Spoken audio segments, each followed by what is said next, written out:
नमस्कार दोस्तों, हमारी आज की कहानी दादी माँ। शारदा जी नाम की एक बुजुर्ग औरत थी। उसके बेटे का नाम राजीव था, जिसकी शादी मीना नाम की लड़की से हुई। शारदा जी के एक पोता रणजीत और एक पोती रिया थी, लेकिन शारदा जी के प्रति सबका व्यवहार रूखा सा था। एक दिन रणजीत, दादी आपने मेरा फोन फिर यहाँ पर क्यों रख दिया?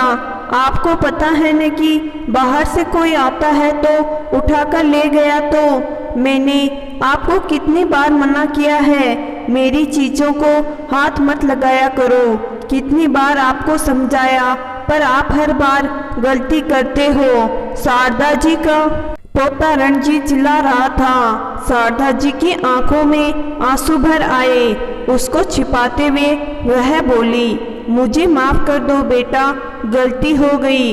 रणजीत अभी भी गुस्से में ही था।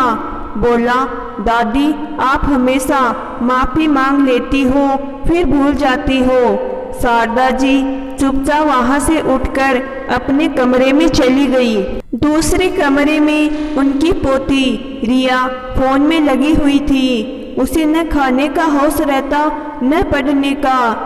जब भी शारदा जी अपनी पोती रिया के कमरे में जाती तो वो गुस्सा हो जाती और बोलती, दादी माँ आप मेरे कमरे में क्या कर रही हो? मैं अभी पढ़ रही हूँ, आपको तो कुछ काम है नहीं, आ जाती हो रोज डिस्टर्ब करने के लिए। इधर शारदा जी की बहू मीना को बहुत तेज बुखार हो गया। बीमार होने पर भी बेटी रिया को कोई चिंता नहीं थी कि मम्मी बीमार है, थोड़ी उसकी देखभाल करें। पता नहीं दिन भर किसके साथ फोन पर बातें करती है। जब भी मीना उसे कामों में मदद करने के लिए कहती है तो उसका एक ही उत्तर होता है, मोबाइल पर मेरी ऑनलाइन क्लास है, मैं पढ़ रही हूँ। इसके आगे मीना लाचार होकर कुछ कह नहीं पाती। शारदा जी मन ही मन सोचती, पोती दिन ब दिन बिगड़ रही है, पर वह कुछ नहीं कहती क्योंकि उनकी सुनने वाला कोई नहीं है। सब उन्हीं को चार बातें सुना देंगे। शारदा जी अपने कमरे में आकर सोचने लगी कि आज राजीव के पिता का श्राद्ध है और राजीव और मीना पितरों के लिए दान पुण्य करने पंडित जी के पास गए हैं। सुबह से ही बेटे और बहू ना धोकर खाने पीने का बहुत सारा मिठाइयाँ और कपड़े लेकर पंडित जी को दान कर पितरों के प्रति अपना कर्तव्य पूरा करने गए ताकि पितर खुश रहे। जब वे लोग घर आएंगे तब शारदा जी सबके लिए खाना बना देगी। घर में बूढ़ी दादी की चिंता किसी को नहीं है और ऊपर से उनके साथ दुर्व्यवहार करने से भी कोई बाज नहीं आता। शारदा जी यह सब देखकर भी कुछ न बोलती। वह सोचती, कम से कम घर में रहने तो देते हैं ये लोग, कड़वा घूंट पीकर भी अपनों के बीच रह लेती है, बस इतना ही सुकून है दिल में। यही सब सोच रही थी कि बेटा और बहू घर आए। आते ही मीना ने शारदा जी से पूछा, माँ जी सबके लिए खाना बना दिया क्या? शारदा जी ने नाम में सिर हिलाया और बोली, बहू आज मेरी तबीयत कुछ ठीक नहीं थी, इसलिए मैं कुछ बना न सकी। ये सुनकर मीना का गुस्सा सातवें आसमान पर चढ़ गया। उसने पति से कहा, मैं सारा काम करके गई थी, थोड़ा सा काम किचन में बचा था, माँ जी को कह के गई थी कि कर दीजिएगा, उन्होंने नहीं किया। अब थक कर आई हूँ, फिर भी मुझे ही काम करना पड़ेगा। पत्नी की बात पर भड़का बेटा माँ को खरी खोटी सुनाने लगा। अब शारदा जी का भी सब्र का बांध टूट गया था।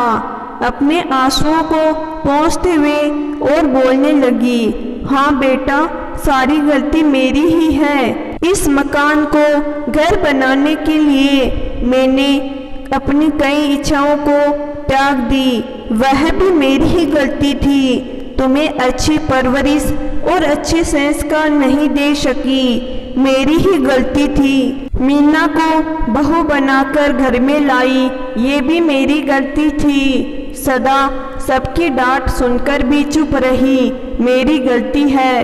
रात दिन भगवान से तुम लोगों की तरक्की और सलामती के लिए दुआ मांगती हूँ, मेरी ही गलती है। बुढ़ापे में भी बहू के कामों में हाथ बटाती हूँ, मेरी ही गलती है। तुम्हारे हर दुर्व्यवहार के लिए तुम लोगों को माफ कर देती हूँ, सब मेरी ही गलती है।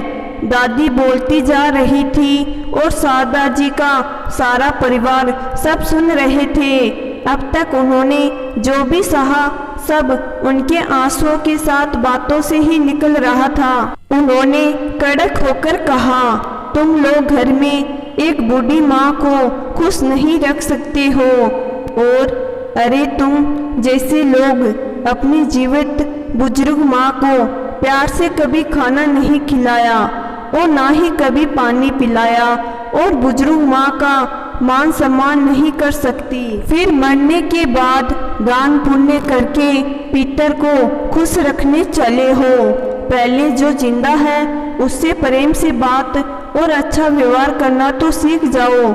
जो व्यवहार तुम लोग आज मेरे साथ कर रहे हो वही तुम्हारे बच्चे सीख रहे हैं। देखो रणजीत आज बुजुर्ग दादी का सम्मान नहीं करता है, कल तुम्हारा भी नहीं करेगा।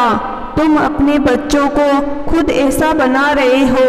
मैं तो अपनी जिंदगी जी ली, कुछ दिनों की ही बात है, पर तुम्हारी आधी जिंदगी बची है।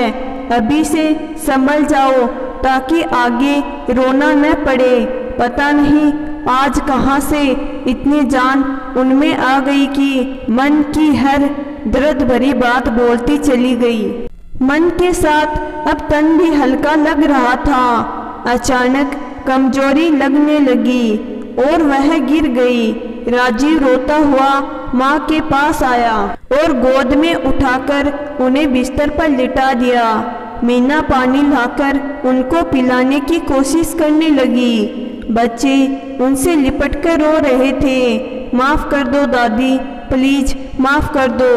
आज उन्हें गलती पर पछतावा हो रहा था। दादी के आंखों में खुशियों के आंसू आ गए। भटके को राह दिखाना जरूरी था। बुजुर्ग होकर भी घर के प्रति वह अपना फर्ज निभाई। उन्हें लग रहा है कि अब घर का माहौल अच्छा हो जाएगा।